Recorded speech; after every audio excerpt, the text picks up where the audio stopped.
Bitcoiner. Tom, hope you're doing well. Good morning, Tom. Good morning, Ben. What's up, my man?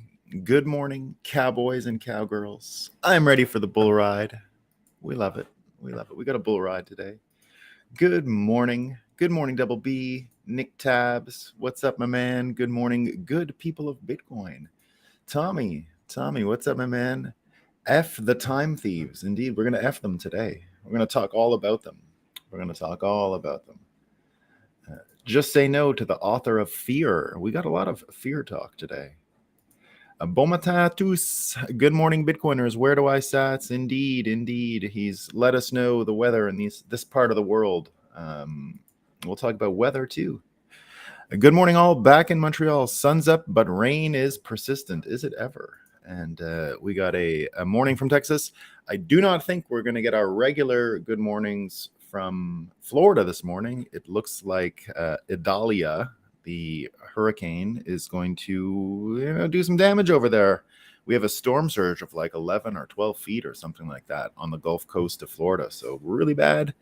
Hope you break up folks who join us every morning from Florida. Get the heck out of there. I know King Mansa Musa is from Florida, so I hope you're okay, King.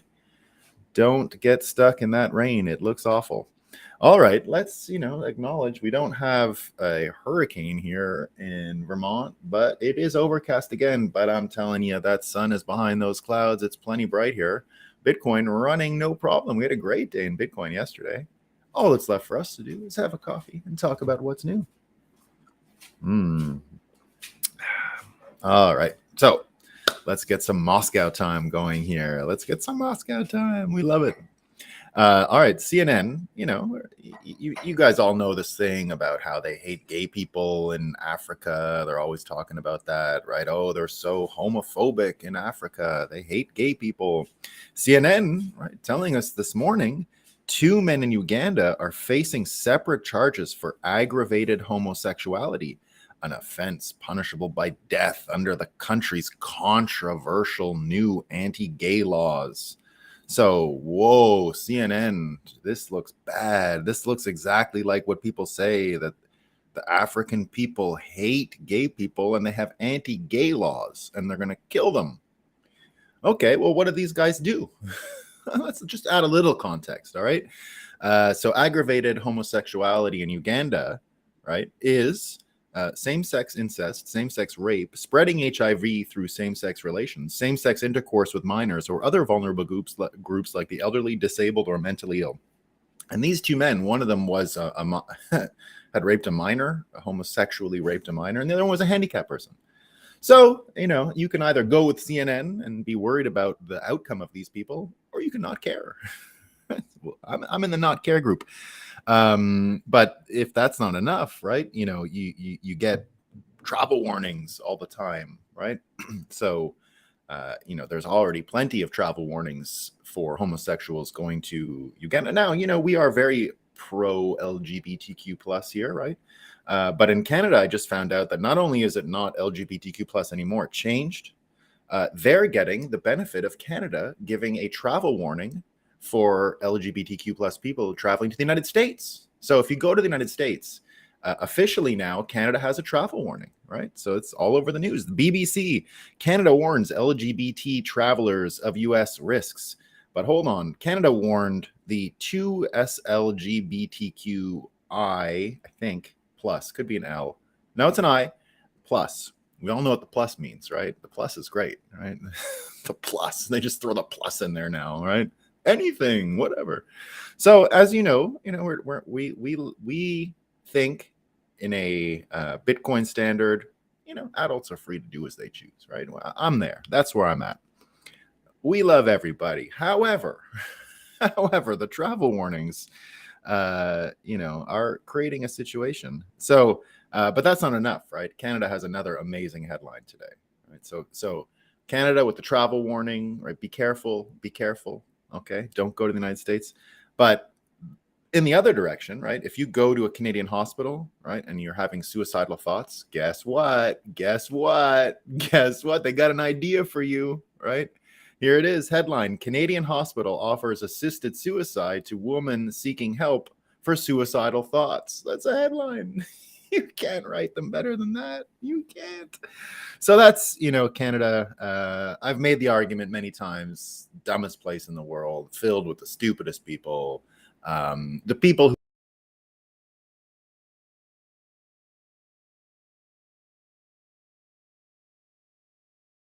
self, and I'm just talking about my connection issues.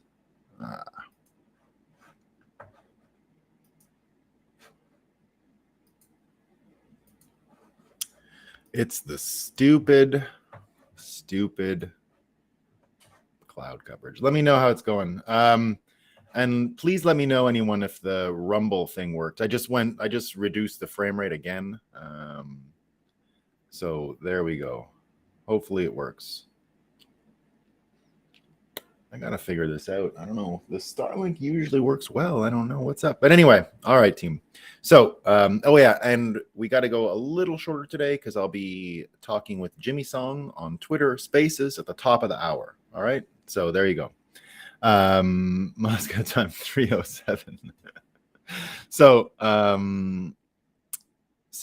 that's what's going on in Canada now.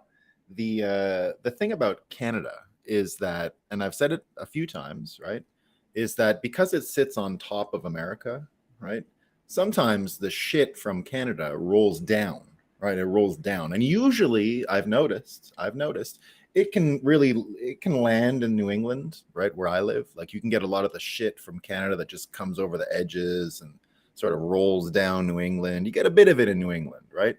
But where I have noticed in my life where the shit really flows from Canada downwards, it's California. California is like Canada's shit stain, right? It just like rolls down, right? So all the bad things from Canada just make their way into California. And so California, right, with all kinds of trouble. There was a fella in San Francisco. They have the thing where they say it's non-violent crimes, right? The whole logic of the California situation and the San Francisco in particular situation with crime is that it's non-violent crime, right? That was the whole story. Well, this guy tried to steal some beer yesterday in California, in San Francisco, right? And the shopkeeper's like, "Hey man, you're stealing beer." So he killed him. Right. So the non-violent, like, I'm only stealing a couple bucks, right? Oh, just needs some bread to survive. He's got to feed his kids, right? Didn't work out this time. So they killed the guy. So it's caused a lot of trouble in San Francisco. So in the last 24 hours, you're getting a ton of people talking about what's going on with this situation, right? So Mark Benioff, the guy from Salesforce, who's a very smart guy. I mean, you can never deny this guy's intelligence, right? He created the Dreamforce conference, right? So as someone who's interested in conferences, right, I program conferences for Bitcoin. I'm interested in the general business model, the success model of different events around the world, and I've definitely studied his Dreamforce event. It's a remarkable thing, right? So he comes out and says that he's not going to be able to have his conference anymore because of all of this homelessness and drug use and difficulty, right?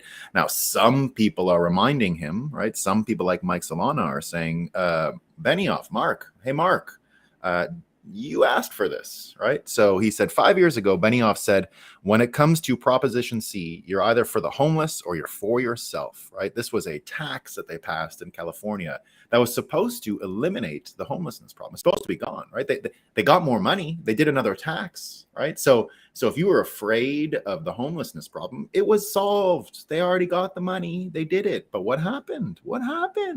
So Benioff, right? They raised $1 billion with the tax, and then presumably, as Mike Solana said, lit it on fire. The homeless problem is now worse. Are we going to talk about this or no? So he asked that, right? You also have Mike Solana saying again, right?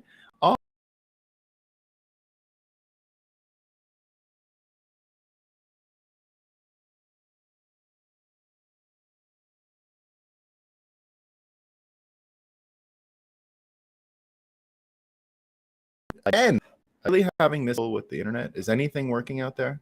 Some of your streams are trying to restore them. Oh my goodness. What the fuck? Ay, ay, ay, ay, ay.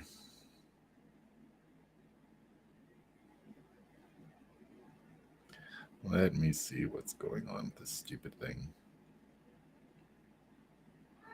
I mean, we should be fine. Let me know, guys. Please let me know in the comments if I'm breaking up or I'm having trouble, because it's good. 1 second.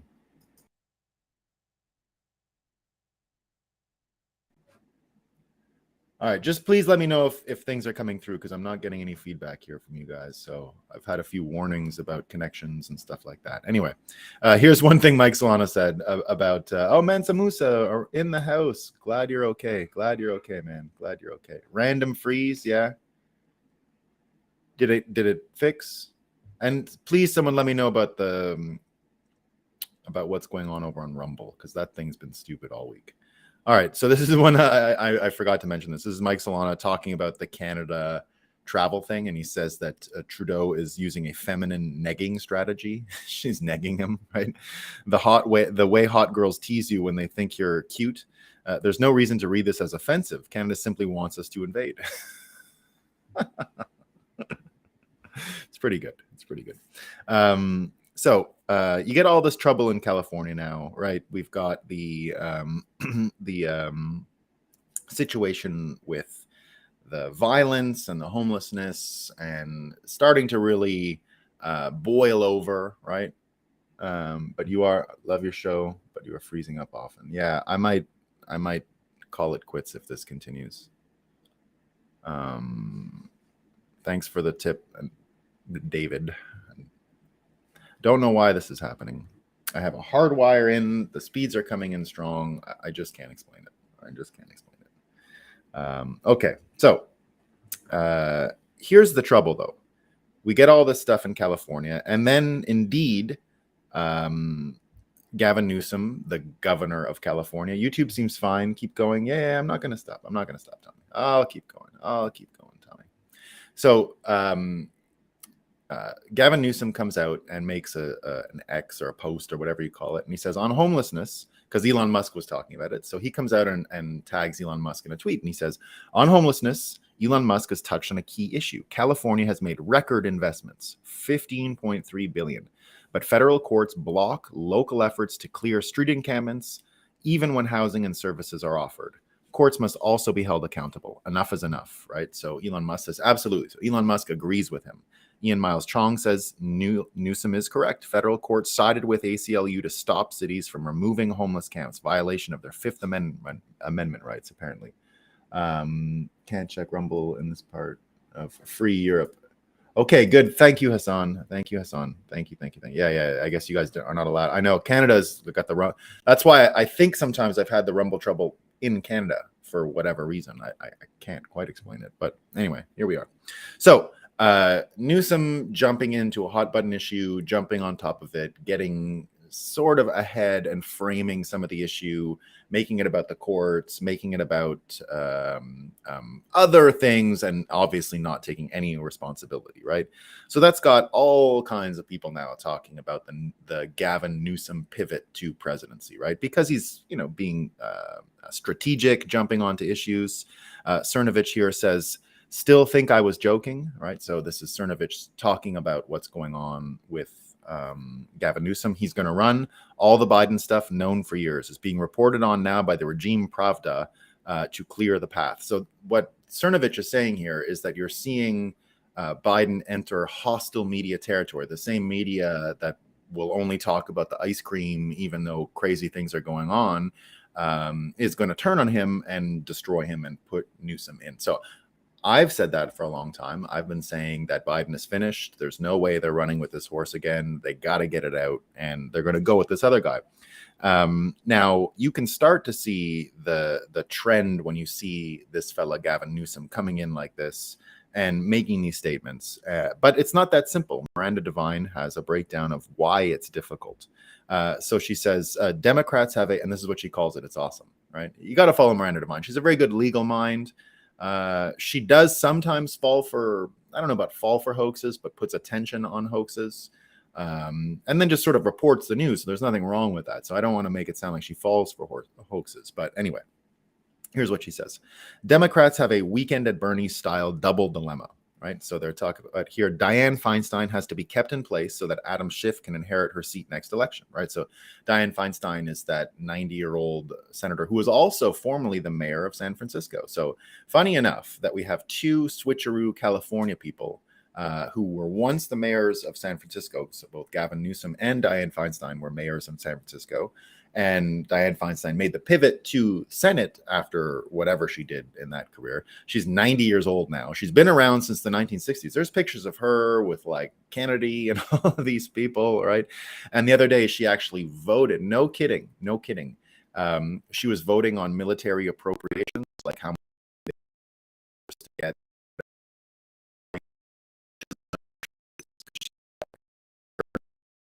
No,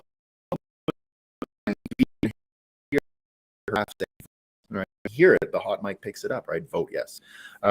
So the apparent scam is this: is that they got to keep her in there because Adam Schiff, who's running for it, and we all know Schiff is the guy you put in, right? Adam Schiff, the fellow who ran Russia collusion forever. So Adam Schiff, you know, it's a straight lie when they bring him out because only he's willing to lie in such a way that is so obvious and apparent that it's a performance, right? So he actually comes from the performance background. He was a Hollywood writer at one time. Peter Schiff used to be a Hollywood writer. I think he's even probably written some movies you've seen and stuff like that.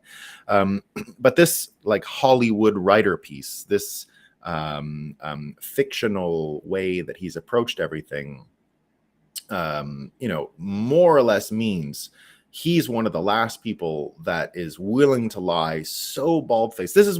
This isn't him lying. This is Rob Reiner, but it's the same background. So you guys know who Rob Reiner is, right? Rob Reiner is actually the director of one of my favorite movies of all time.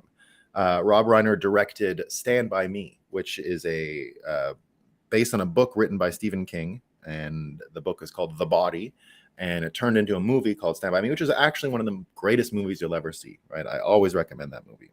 So Rob Reiner, some people think he's just really stupid. It's like a little bit like Stephen King. Like, how could someone so smart be so stupid, right? How can they be so idiotic? Here's something he just wrote. He said this in public, right? Now, the reason I'm saying it and the reason I'm mentioning it is because it's a performance, right? It's not real in the sense that it's not designed to actually educate their audience. It is a thing that only someone who knows they're lying and really wants the reaction, really wants the anger it can produce, right? When you make such a bald-faced lie, it produces anger. Like, people hate Schiff and they get disoriented by hating him so much, right? I mean, really disoriented. So here's what Rob Reiner says, right? He goes, in another example of the most successful presidency in the last 60 years, Joe Biden has dramatically lowered the cost of prescription drugs. In 2024, let's choose effectiveness and decency over lying and criminality.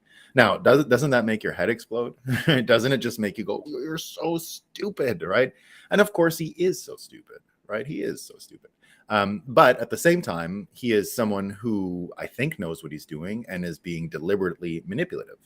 Either getting you angry or whatever. So Adam Schiff is of the same variety. He is a Hollywood writer. They understand how to create a reaction. It's more about the reaction, right? If you're a professional writer, you're not just trying to be like, this is what I think, right? Let everyone know what I think, right? No. You understand that the point of writing sometimes is how you move a person. And once you understand how to get people to move and get people to dance, now you're playing the game, right? And that's why, if you all, we've talked about it here many times and people have made this illusion and connection, right? That the conductor's baton, right, that comes from orchestras, actually has its origins in the Druidic faith of Europe, and in particular, the magician's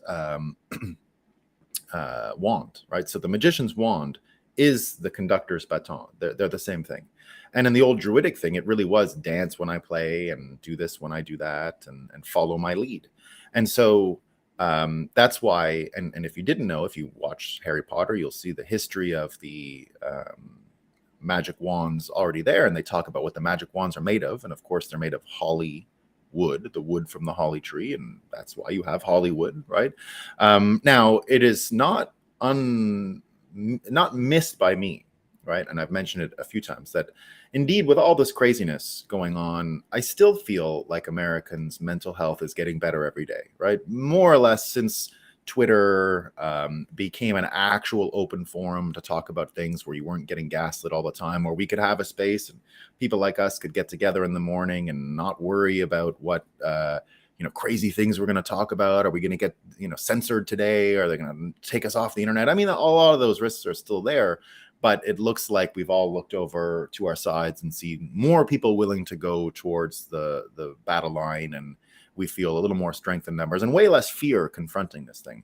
But one of the things that's been a big help is the Hollywood strike, right? So Hollywood has not allowed their actors, their propagandists, anyone to activate all summer. It's illegal, right? There's a strike and they're not allowed to promote their movies. They're not allowed to get involved in much. You had the Snow White, they got a Latina girl playing Snow White, but everybody hates her now. And anyway, I don't care about Snow White.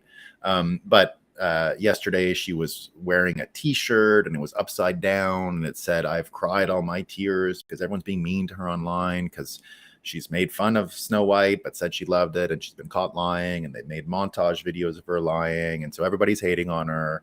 But she's not allowed to go out and fight for herself, right? She can't go out and say, "Oh," because it's part of the strike. Now the great news is, doesn't look like the strike is going to end anytime soon. Doesn't look like people even care, right?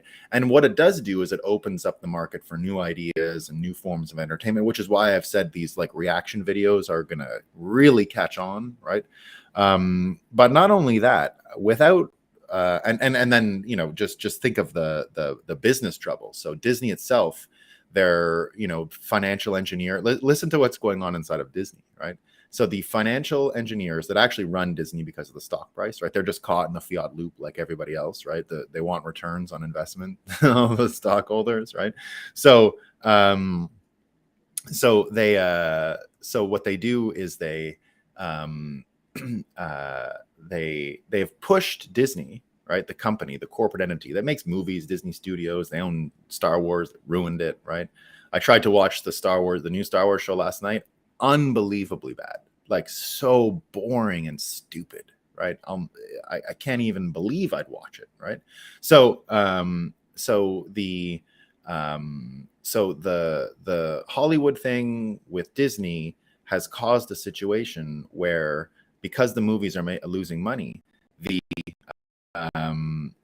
Seven Dwarves in that movie is Brittany Griner. Yeah, no, I won't watch it. Yeah, I'm not gonna watch it. It's Brittany Griner.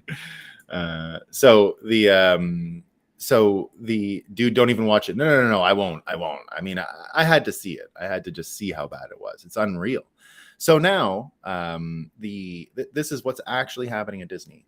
The financial analysts, whatever, that work for the shareholders are pressuring Disney parent company, guess what, to sell the amusement park. Because they have no money, right? So the tank is the stock is tanked. It's at a 10-year low.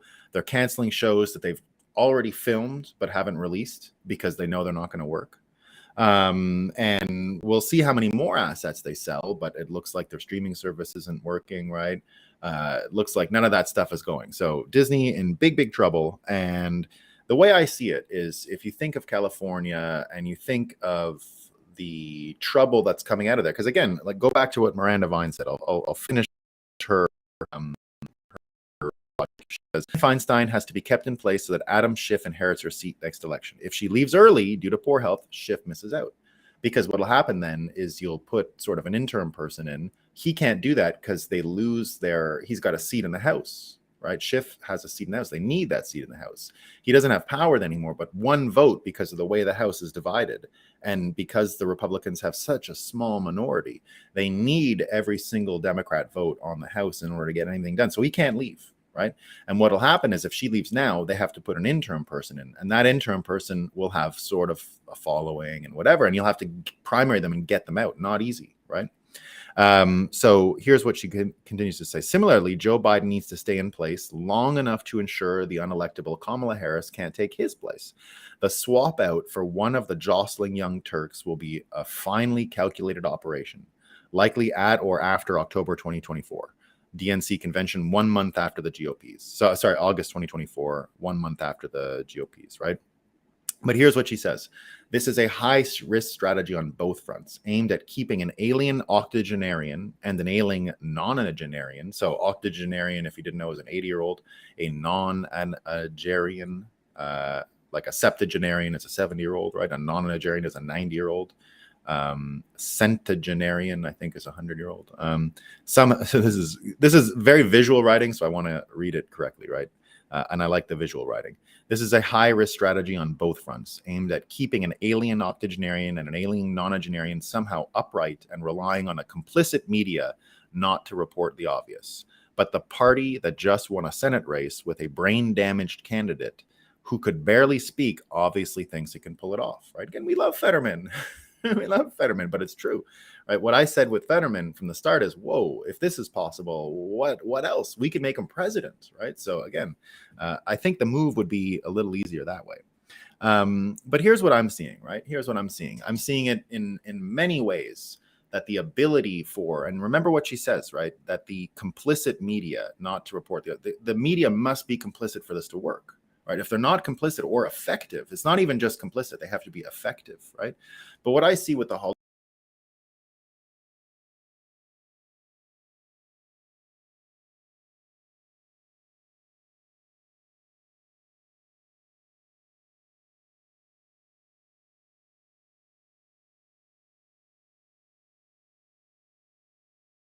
all right, that one, but I didn't say anything. Yeah, pro strike, yeah, big time pro strike. I take one glance and I know enough. It's out of George's hands now. Complete dumpster fire. No, I'm around, Bitcoin. I'm around. It only went out for a second. Oh. I get a bit of an indication, like a yellow flash when the screen has trouble, but I just can't explain what's happening today. I don't know. It's been like this for a few days, I guess. What are we gonna do? All right. So the synchronicity, let's say, between Hollywood, always blame the kids. Yeah, the history of blaming the kids, it's too much. So the complicity or coordination or orchestration between the Hollywood propaganda machine, the news, and politics is becoming more and more obvious in two particular ways, both Hollywood and the media. I'll read two of them, right? So here's an interesting one for Hollywood's magic, right? Caitlin Johnstone, Kate Oz, has the breakdown today. And I didn't know this, right? You can read the whole Twitter thread. It's excellent. She wrote a whole Substack on it. The most distinctly American fact, I love the way she writes this too. The most distinctly American fact you will ever learn is that the piercing cry you associate with the bald eagle is actually a Hollywood invention. Well, you know, that you know, the piercing loud coming out of the sky and grabbing you. Can you hear it? Right? She says, imagine the sound a bald eagle makes. Got it? Right? She asked you to do that. I'm asking you to do that. Think of the sound you've known all your life for an eagle swooping in, right? And that loud pitch and all that stuff, right? Here's the truth. Unless you're really into birds, you probably got it wrong. The long, powerful cry you likely heard in your mind's ear when asked to imagine the call of a bald eagle is actually the call of a red-tailed hawk whose voice Hollywood studios have been dubbing over footage of bald eagles for generations, right? So that's why you're so confused about it, right? And me too, I didn't know. I got a big wood carving eagle statue down at the river in my property here, like enormous, you know, one of these things made with a chainsaw. It's life size, right? On a thing. It's gorgeous, right? But it's the noise is fake, right? It's not real. So let's keep going, right? You can immediately understand why that is when you hear the actual call of a bald eagle, right? There's nothing wrong with it. It just sounds like it's just not powerful, right? And so she goes on to say that this fact, so the red-tailed hawk gets pulled in for uncredited Singing in the Rain style vocal overdub, right? This fact is the single most American thing in the known universe. It's more American than talking loudly at tourist attractions. It's more American than a Bible covered in ranch dressing fingerprints. It's more American than a Marvel movie about superheroes drinking Mountain Dew in monster trucks. It's more American than a deep-fried aircraft carrier. You simply cannot fit a more America into a unit of information than this. The symbol of the nation, which sits atop a globe-spanning empire held together by mass-scale propaganda, and the sound of its voice is itself a complete construct of propaganda. So, think about that, the eagle thing, and then here's what it looks like in practice, right? Here's what it looks like in actual practice. In actual practice, it looks like what we've learned. I didn't even know this, right? So, the AP, well, I knew it was corrupted, but I didn't really understand its business model, right? There's an article here by Chuck Ross in Free Beacon that describes exactly how the Associated Press works. I didn't know the details. So here's what it is, right? So this is the Eagle overdub, but in real life, right? Associated Press coverage of courts climate bankrolled by dozens of left-wing foundations. Billed as purveyor of unbiased news, Wire Service strikes lucrative sponsorship agreements with progressive charities. The Associated Press, the country's top wire service, is now bankrolled in part by millions of dollars from left-wing foundations, including the 1619 Project, the Nicole Hannah-Jones thing. The news organizations last year announced a series of partnerships to subsidize reporters covering climate change, race, and democracy. Oh, what subjects? Nothing about the dollar, nothing about money, nothing about financial literacy, obviously, right? It's climate change, race, and democracy. And remember, America is not a democracy. America is a republic.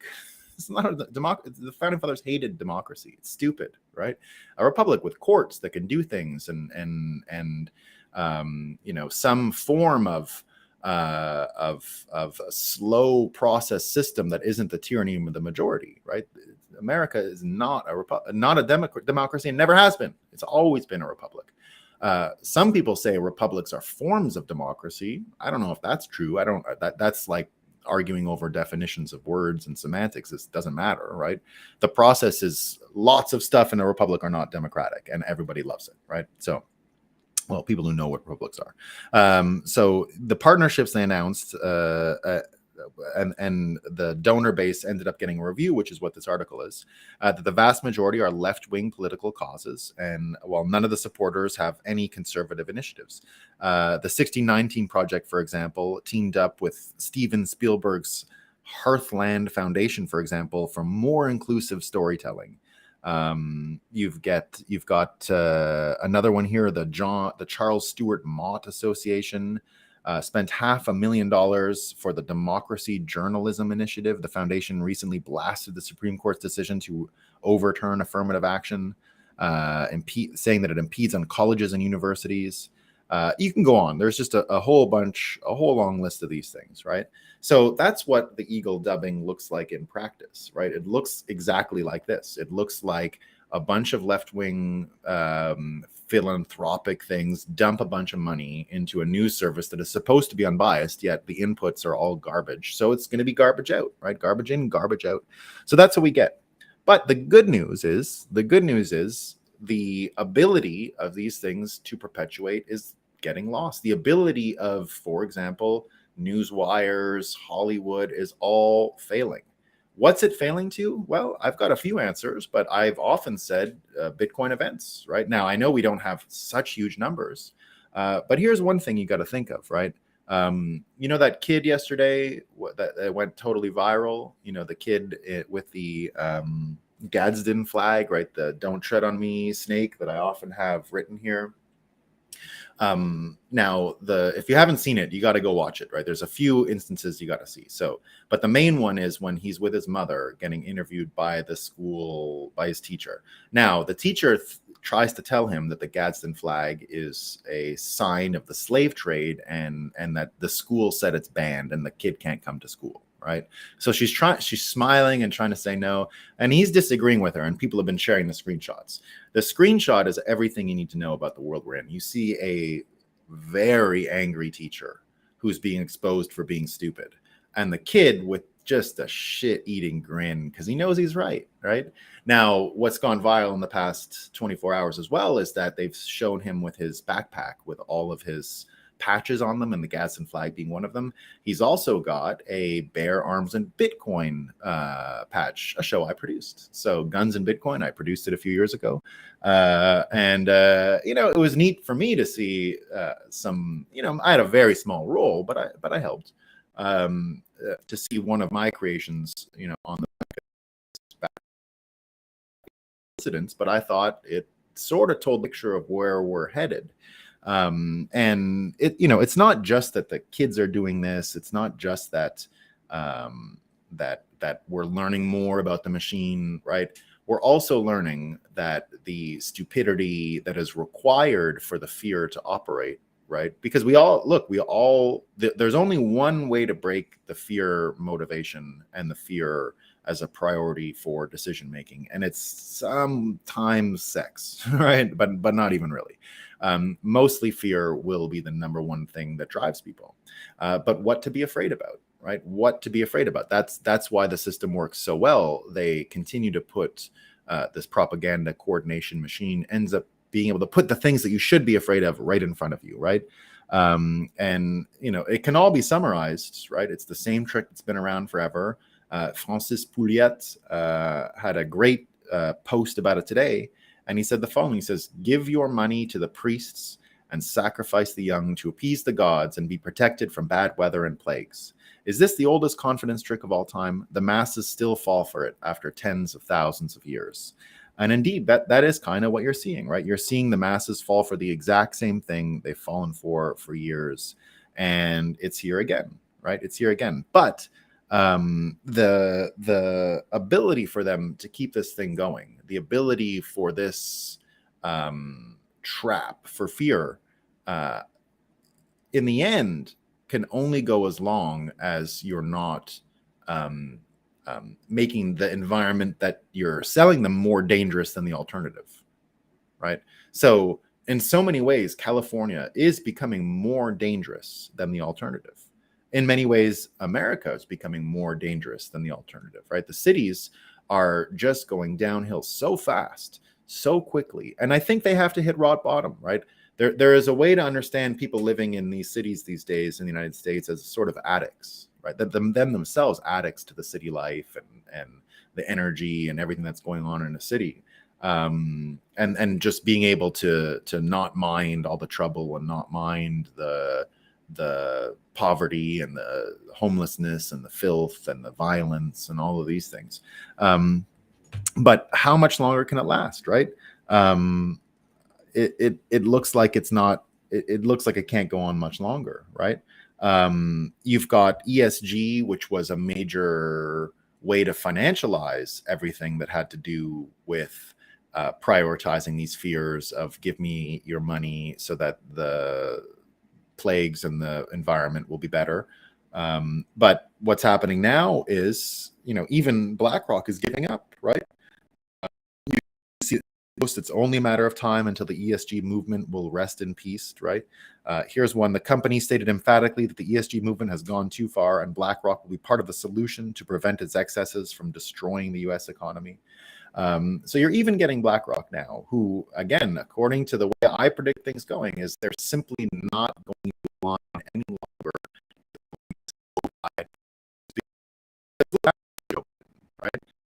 It's not that he doesn't have the capacity to do the job. They have to keep him there, just like I said, just like Miranda Devine is saying, and just like other people are saying, right? So they've got to keep him there. They've got to keep him in that spot. But it looks like it ain't going to work, right? So remember the bind they're in. They've got to.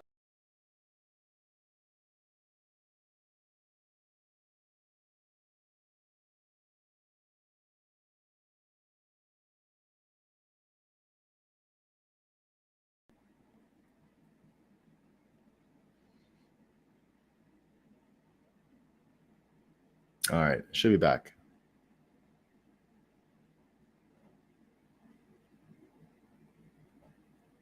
Back, yeah. Okay, good. Yeah.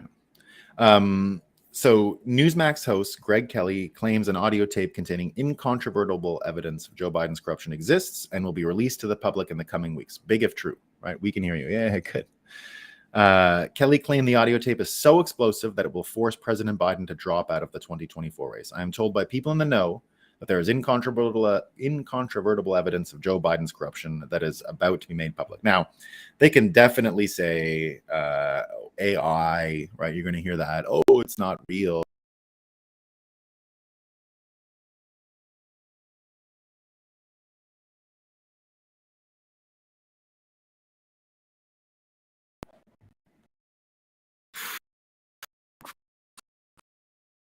I don't understand. It can't just be the clouds. It just can't. It can't. It can't just be the clouds. Ay, ay, ay. Gone. I know. I know. I know. What a bummer, guys. I can't believe this. All right. So back. Yeah. So they're worried about it right now in the White House. And then Colin Rudd says, Newsom on deck. Again, so I got this one here from Johnny saying, maybe I've seen too many movies, but it seems like we're in end times, like good versus evil. Johnny, so seeing too many movies isn't necessarily a problem, right? The idea is that the movies have crystallized something that existed even in the time of gathering around the fire and hearing stories, right? Stories need to have acts, right? They've got and the good ones all had acts. If you talk about mythology, right, there's always a system and a formula, and it looks very similar. It's tested over time, and movies just copied it, which are, introduce the characters, right, of the story, right, introduce them, put them in the worst possible situation. Act 1, introduce them. Act 2, put them in the worst situation. So I learned this from George Lucas, and everybody knows this, right? George Lucas was a hero's journey. Hero's journey has a few more details to it, but in general, this is even less like a fairy tale, which is not a hero's journey, can still take this form. So this is a little bit wider than the hero's journey, right? But the hero's journey is a big part of it. Yes. But you can do this with like soap operas, right? This 3-act play is for anything. It's for drama. It's for whatever. And it's very simple, right? I can still remember George Lucas describing the Star Wars movies, each individual one of them, as part of a 3-act play. So A New Hope, Act 1, introduce the characters, right?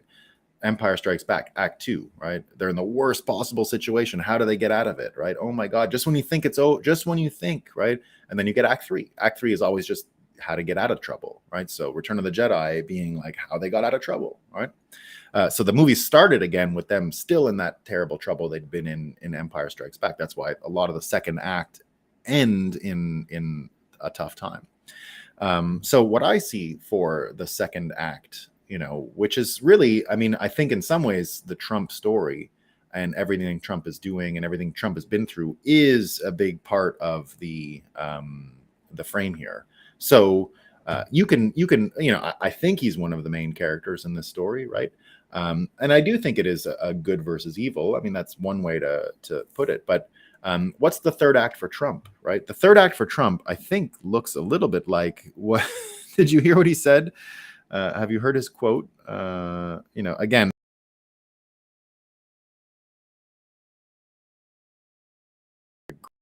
great writer. He did a little video.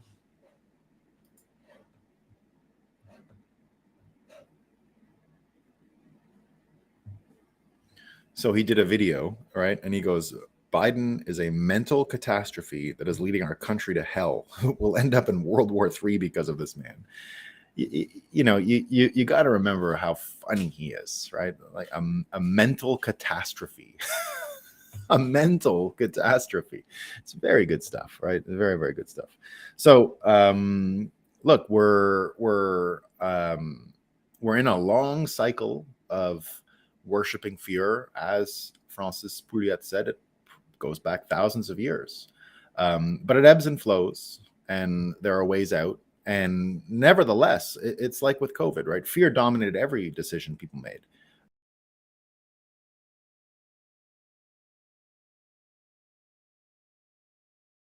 Vaccine, exactly like for bikes.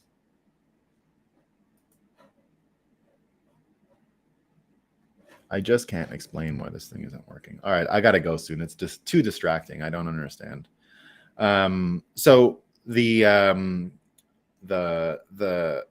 fear over time, right? The fear over time, the ability to manage the fear and take it away still remains the most persuasive way of dealing with this stuff. And I think in many ways, the uncertain future that BlackRock is telling you about here, why they're getting out of ESG or they're not aligning with governments anymore, is a big part of a major change that will trickle down to normal people once they see that they're not going to be safe for going to public schools, right? You're going to end up like this little boy getting bullied by that mean teacher, right? That picture right there is what 99% of parents do not want in their life. They do not want a know-it-all teacher telling their kid that they're stupid and wrong and are a bad person. And meanwhile, the teacher themselves is stupid, right? Like not intelligent.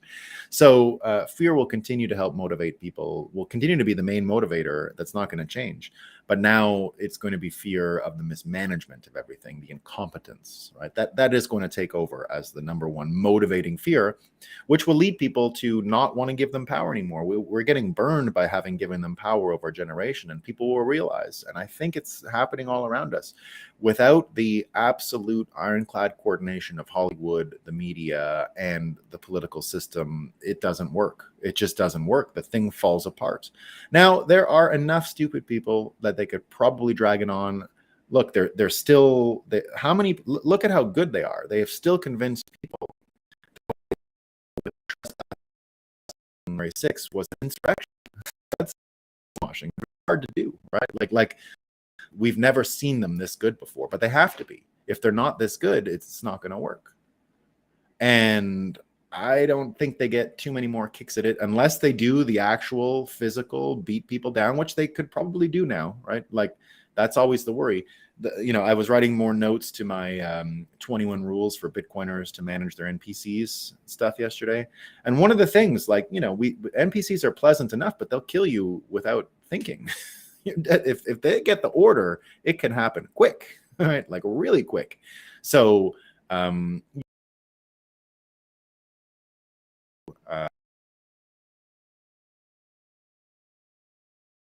this stupid thing isn't working. This is distracting me too much. All right. I'm going to figure this stupid internet thing out. I can't explain what's wrong today, but I will figure it out. I'm hardwired in. I'm going to do what I can to make this connection better. It could just be the clouds, but that's unacceptable. All right. And I got to go see, I got to go catch Jimmy at the top of the hour anyway. So it's a short one today. Pardon the technical difficulties, guys. I'm going to figure it out and see ya tomorrow.